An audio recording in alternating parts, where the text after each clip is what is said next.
Hi అందరికీ నమస్కారం. Welcome to our channel. ప్రస్తుతం మనతో పాటు గెస్ట్గా ఉన్నారు వెంకట గారు. సార్ నమస్తే అండి. నమస్తే అండి. సార్, మన ఇల్లు మన లొకేషన్ అనే కార్యక్రమం ద్వారా మంగళగిరి నియోజకవర్గంలో ఉన్న ప్రజలకు ఇల్లు లేని ప్రజలందరికీ కూడా 3000 మందికి ఇళ్ల పట్టాలు అయితే శాంక్షన్ చేస్తారు. మరి దానికి మీరేమంటారు? ఇప్పుడు ముందుగా మనం మాట్లాడుకోవాల్సింది ఏంటంటే నారా లోకేష్ గారు మంగళగిరికి ఇప్పటివరకు ఏం చేశారని చెప్పేసి. ఓకే, ఇప్పుడు ఈ మంగళగిరి అభివృద్ధి ఏదైతే ఉందో అది ఒక్క ఇంటికి సంబంధించే మొదలవలేదండి. ఎప్పుడైతే నారా లోకేష్ గారు 2019లో మంగళగిరి అనే ఒక నియోజకవర్గాన్ని ఆయన పోటీ చేయాలని నిర్ణయించుకున్నప్పుడే ఆ మంగళగిరికి అదృష్టం అనే చెప్పుకోవాలి. ఓకే, ఎందుకంటే ఆయన ఒక పోటీగా తీసుకున్నాడు దాన్ని. అభివృద్ధికి సంబంధించి దేశంలోనే ఒక రోల్ మోడల్గా మంగళగిరి నియోజకవర్గాన్ని తీర్చిదిద్దాలి. ఇప్పటికే మనం చూసుకుంటే నారా లోకేష్ గారికి దేశవ్యాప్తంగా ఆయనకంటూ ఒక బ్రాండ్ ఉంది. చంద్రబాబు నాయుడు గారి కొడుకుగా గతంలో 2014 నుంచి 19 వరకు ఏదైతే ఐటీ మినిస్టర్ గా చేశారో ఆయనకంటూ దేశ రాజకీయాల్లో ఈయన కూడా పరిచయం పేరు. అటువంటిది నారా లోకేష్ ఒక నియోజకవర్గానికి ఎమ్మెల్యేగా ఉన్నాడు అంటే మరి ఆ నియోజకవర్గ పరిస్థితి ఏంటి అని చెప్పేసి దాదాపుగా అందరూ దాని వైపు ఎదురు చూస్తుంటారు. ఎక్కడికి వెళ్ళినా కూడా ముందు మీ నియోజకవర్గం పరిస్థితి ఏంటో చెప్పి మాట్లాడే పరిస్థితి ఉంటుంది.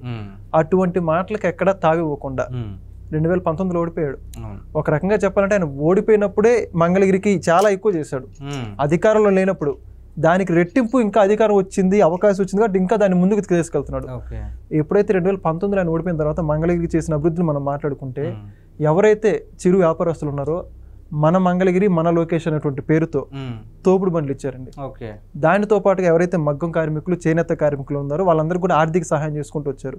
వాటన్నిటికన్నా ముఖ్యంగా ఏ పండగ వచ్చినా సరే అందరూ ఆనందంగా జరుపుకోవాలని చెప్పేసి ఈయన సొంత నిధులతో ఆయన ఇన్ఛార్జ్గా ఉన్నప్పటికీ కూడా వాళ్ళందరికీ కూడా పట్టుబట్టలు పెట్టడం కానీ వచ్చి వాళ్ళకి ఏదైనా అవసరం ఉన్నా సరే వాళ్ళందరికీ ఎన్టీఆర్ ట్రస్ట్ ద్వారా సంజీవని మెడికల్ షాప్ ఏదైతే ఉందో జనరిక్ మెడిసిన్ కానీ అన్ని ఏర్పాట్లు చేశారు. అన్నిటికన్నా ముఖ్యంగా చెప్పాల్సింది అన్నా క్యాంటీన్లో. మంగళగిరిలో అన్నా క్యాంటీన్లు ఏర్పాటు చేస్తే గత ప్రభుత్వం ఏ విధంగా చేసిందో రాష్ట్ర ప్రజలందరూ కూడా చూశారు. ఇదంతా 2019 నుంచి 2024 వరకు జరిగినటువంటి సంఘటనలు. 2024లో నారా లోకేష్ గారికి, బాలకృష్ణ గారికి, చంద్రబాబు నాయుడు గారికి ముగ్గురికి కూడా చిన్న విభేదం వచ్చిందనే చెప్పుకోవాలి. అంటే చిన్న గొడవలాగా వచ్చిందంట. ఎలక్షన్స్ అయిపోయి రిజల్ట్స్ రావడానికి మధ్య సమయం ఉన్నప్పుడు. అది ఏంటి అంటే సాధారణంగా చూసుకుంటే ముగ్గురు కూడా పోటీ చేశారు ఎమ్మెల్యే అభ్యర్థులుగా. చంద్రబాబు నాయుడు గారు కుప్పం నుంచి, లోకేష్ గారు మంగళగిరి నుంచి, బాలకృష్ణ గారు హిందూపూర్ నుంచి. ఎవరికి ఎక్కువ మెజార్టీ వస్తుంది, ఎవరు ముందు నిలబడతారని చెప్పి పోటాపోటీగా అనుకున్నారంట. అయితే ఆ సందర్భంలో లోకేష్ గారు ఖచ్చితంగా నేనే చేసి చూపిస్తానని చెప్పి ఆ విధంగా పోటీ ఉంది. ఒక్కసారిగా నారా లోకేష్ గారి మెజార్టీ చూశాక చంద్రబాబు నాయుడు గారు, బాలకృష్ణ గారు ఇద్దరు కూడా ఆశ్చర్యపోయారు, అభినందించారు కూడా. ఎందుకంటే గతంలో ఎన్నో విమర్శలు ఎదుర్కొన్నాడు ఆయన. డైరెక్ట్ గా ఎమ్మెల్సీ నుంచి మినిస్టర్ అయ్యాడు, ప్రజల నుంచి గెలుపొందలేదని చెప్పేసి వాటన్నిటి నుంచి పటాపంచలు చేస్తూ దాదాపుగా 90,000 పైచిలకు మెజార్టీ అంటే మామూలు విషయం కాదండి. ఇంత ఇచ్చినటువంటి మంగళగిరికి ఏం చేయాలి? అవకాశం కోసం ఎదురు చూశాడు లోకేష్ గారు. అవకాశం వచ్చింది. వచ్చాక ప్రతి అవకాశాన్ని ఎలా సద్వినియోగం చేసుకుంటున్నాడో దానికి చెప్పడానికి ఇప్పుడు అధికారంలోకి వచ్చే చేసిన మనం చెప్పుకుంటే 100 పడకల ఆసుపత్రి క్యాబినెట్ లో ఏదైతే నారా లోకేష్ గారు ఆయన ప్రతిపాదన పెట్టారో మంగళగిరి అభివృద్ధికి సంబంధించి, ఓ పక్క పవన్ కళ్యాణ్ గారిని, ముఖ్యమంత్రి చంద్రబాబు నాయుడు గారిని, ఇప్పుడు ఏదైనా తండ్రి కొడుకులు అయినప్పటికీ కూడా అభివృద్ధి దగ్గర మాత్రం కాంప్రమైజ్ అవ్వరు చంద్రబాబు నాయుడు గారు. అన్నిటికీ సమన్వయం జరగని చెప్పేసి చెప్పుకుంటారు. కానీ తండ్రితో పోటీ మరి ముఖ్యమంత్రితో పోటీ పడి మరి ఆయన యొక్క నియోజకవర్గం ఏదైతే ఉందో అన్ని పోటీ చేసుకోవడానికి నిదర్శనే మంగళగిరి 100 పడకల ఆసుపత్రి సంవత్సరంలో పూర్తయ్యే అవకాశం కూడా ఉంది. దానితో పాటుగా అండర్ బ్రిడ్జ్లు అండి. రైల్వే శాఖ ఎవరైతే పెమ్మసాని చంద్రశేఖర్ గారు కేంద్ర సహాయ శాఖ మంత్రిగా ఉన్నారో రైల్వే శాఖతో సంప్రదింపులు జరిపి మంగళగిరికి సంబంధించి రైల్వే కావచ్చు వీటన్నిటికి పూర్తి అభివృద్ధులు ఇప్పటికే అనేక నిధులు మంజూరు చేశారు. ఈకో పార్క్ మంగళగిరిలో ఉన్నటువంటి ఈకో పార్క్ ఏదైతే ఉందో ఆ అభివృద్ధి మొత్తం కూడా నారా లోకేష్ గారు తీసుకున్నారు. రోడ్లు, డ్రైనేజీ వ్యవస్థ, ఇటీవల చూసుకుంటే చేనేత కార్మికులకి 200 యూనిట్ల వరకు ఉచిత విద్యుత్తు. దాంతో పాటుగా స్వర్ణకారులు ఎక్కువ ఉంటారు మంగళగిరిలో. చేనేత కార్మికులతో పాటుగా స్వర్ణకారులు కూడా ఉంటారు. వాళ్ళందరికీ సంబంధించి హ్యాండ్లూమ్ ఒక కమర్షియల్ కాంప్లెక్స్ వీటన్నిటిని కూడా ఏర్పాటు చేశారు, చేస్తున్నారు కూడా. ఇవన్నీ ఒక ఎత్తు. ఇప్పుడు ఇల్లు ఎవరైతే మంగళగిరి నియోజకవర్గంలో ఉన్నటువంటి 4 మండలాల్లో దశాబ్దాల కాలం నుంచి ప్రభుత్వ భూముల్లో కావచ్చు అక్కడ నివాసం ఉంటున్నారో వాళ్ళందరూ ప్రస్తుతం వాళ్ళు ఉంటున్నటువంటి భూమిలోనే శాశ్వతంగా వాళ్ళకి ఎక్కడైనా ఒక కళ ఉంటుందండి. చిన్న స్థాయి వాళ్ళకి కావచ్చు, మధ్య స్థాయి వాళ్ళకి ఇల్లు అనేటువంటి కోరిక రాజకీయాలకు అతీతంగా ఏ ప్రభుత్వం ఉన్నా మాకు ఇచ్చారని చెప్పేసి చెప్పుకుంటారు వాళ్ళు. అయితే ఇప్పుడు వాళ్ళు ఉంటున్నటువంటి ఇల్లే వాళ్ళ పేరు మీద పర్మనెంట్ రిజిస్ట్రేషన్ అవ్వడంతో వాళ్ళ ఆనందం చెప్పలేంది. ఒక రకంగా అది ప్రతి సామాన్యుడికి మాత్రమే తెలుస్తుంది. నారా లోకేష్ గారు ఎన్నికల ఏదైతే హామీ ఇచ్చారో దాన్ని దృష్టిలో ఉంచుకొని ప్రతి ఇంటింటికి ఆయనే వెళ్ళి అందరిని పిలిపించుకొని పట్టుబట్టలు పెట్టి మరి ఆ శాశ్వత పట్ట, ఇంటికి సంబంధించిన పట్ట వాళ్ళకి ఆశీర్వదిస్తూ ఆ విధంగా ఇచ్చారు. ఈ విధంగా ఎక్కడ చూసారంటారా? ఎక్కడైనా చూసుకుంటే నిధులు రావాలి, మనకి పైన ఆర్థిక ఇబ్బందులు ఉన్నాయి, ఇలా చెప్పుకుంటూ ముందుకు వస్తుంటారు. ఓ రకంగా చెప్పాలంటే రాష్ట్రంలో మిగతా నియోజకవర్గంలో ఉన్నటువంటి వాళ్ళందరూ కూడా లోకేష్ గారి మంగళగిరి నియోజకవర్గంలో మేమెందుకు ఓటర్గా లేము, కుదిరితే మా ఓటు మార్పించుకుంటాం అని చెప్పేసి ఎవరన్నా ఇప్పుడు అంత అభివృద్ధి జరుగుతుంటే ఎవరు కోరుకోవాలంటారు చెప్పండి. సో మరి లోకేష్ గారు విద్యాశాఖ మంత్రితో పాటు ఐటీ శాఖ మంత్రిగా కూడా ఉన్నారు కదా. సో మరి గత ఐటీ శాఖ మంత్రితో పోల్చుకుంటే మరి అతనికి డిఫరెన్స్ ఏమంటారు మీరు? అంటే గతంలో 2014 నుంచి 19 మధ్య ఐటీ మినిస్టర్ గాను ఇప్పుడు అంటారా?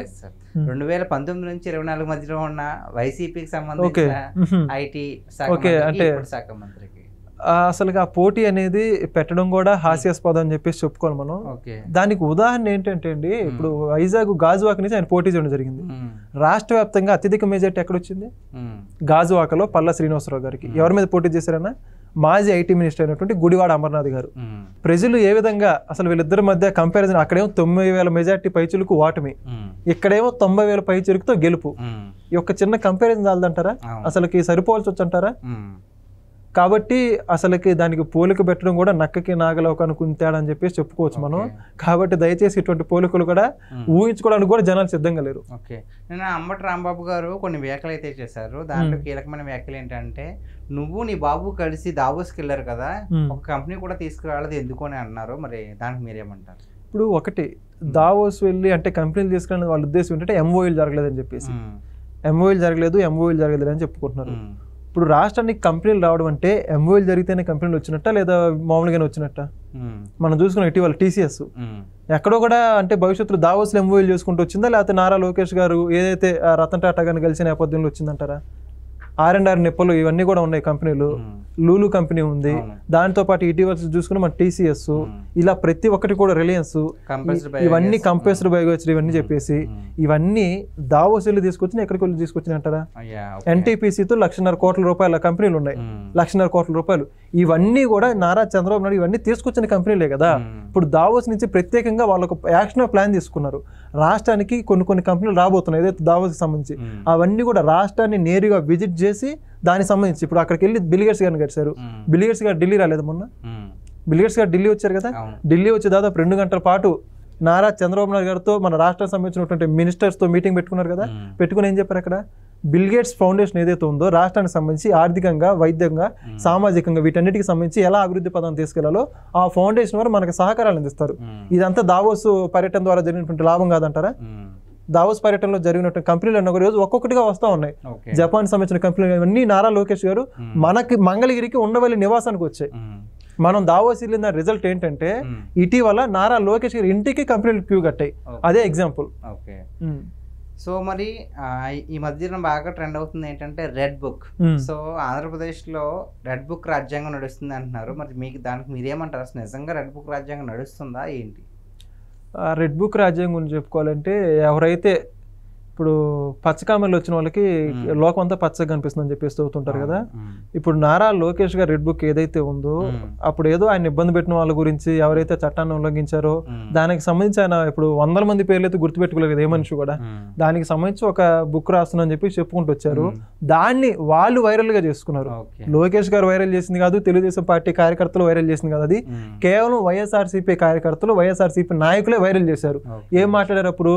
రెడ్ బుక్ ఎలా అంటున్నాడు నారా లోకేష్ 1-2 సందర్భాలు చెప్పారు అంతే, ప్రతి చోట చెప్పలేదు. అక్కడ వీళ్ళు ఆ రెడ్ బుక్ పట్టుకొని తిరుగుతున్నాడు, ఆ ఎయిర్ బుక్ పట్టుకొని తిరుగుతున్నాడు, అక్కడ పెట్టుకోమని ఇక్కడ పెట్టుకోమని వీళ్ళు వైరల్ చేసి వీళ్ళు హైలైట్ చేసుకున్నారు తప్పితే నారా లోకేష్ గారు ఎక్కడ హైలైట్ చేయలేదు.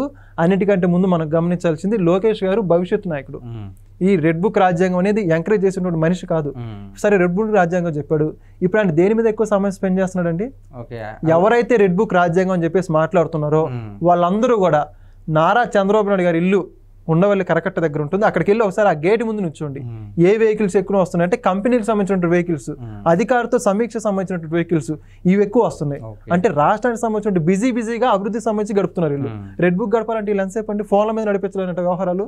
డీజీపీకో సంబంధిత పోలీసు అధికారులకు ఫోన్ చేసి వాళ్ళని లోపలేయండి, వీళ్ళని లోపలేయండి, అర్ధరాత్రి గోడలు లోపలంటే అవన్నీ జరుగుతున్నాయి. ఇప్పుడు రాష్ట్రంలో జరగట్లేదు కదా. నారా లోకేష్ గారు చెప్పారు కానీ ఆయన దాన్ని పక్కన పెట్టారు. ఒక రకంగా చెప్పాలంటే 24 గంటలు అభివృద్ధిగా గడుపుతున్నారు. కాబట్టి తెలుగుదేశం పార్టీ కార్యకర్తల నాయకులు గుర్తుంచుకోవాల్సి ఏంటంటే రెడ్ బుక్ రాజ్యాంగానికి లోకేష్ గారిని పరిమితం చేయొద్దు. ఆయన మోర్ దాన్ దట్. ఆయన ఒక ఫ్యూచర్ లీడర్, బాగా చదువుకున్నటువంటి వ్యక్తి. ఈ రాజకీయాలు ఏవైతే ఉన్నాయో, ఈ విధమైనటువంటి రౌడీ రాజకీయాలు, వాటన్నిటికీ ఆయన సంబంధం కూడా లేదు. కాబట్టి కుట్రపూరితమైన రాజకీయాలను ప్రోత్సహించడు. అది ఒకవేళ ఉన్న చట్టానికి లోబడి. గతంలో ఉన్నటువంటి కార్యకర్తలు వాళ్ళు చూసుకుంటారు, ఎవరైతే అధికారులు కూడా గమనిస్తుంటారు, తప్పు జరిగితే వాళ్ళు ఆ విధంగా లోబడతారు. అదే రెడ్ బుక్. ఇంకా thank you sir. Thank you.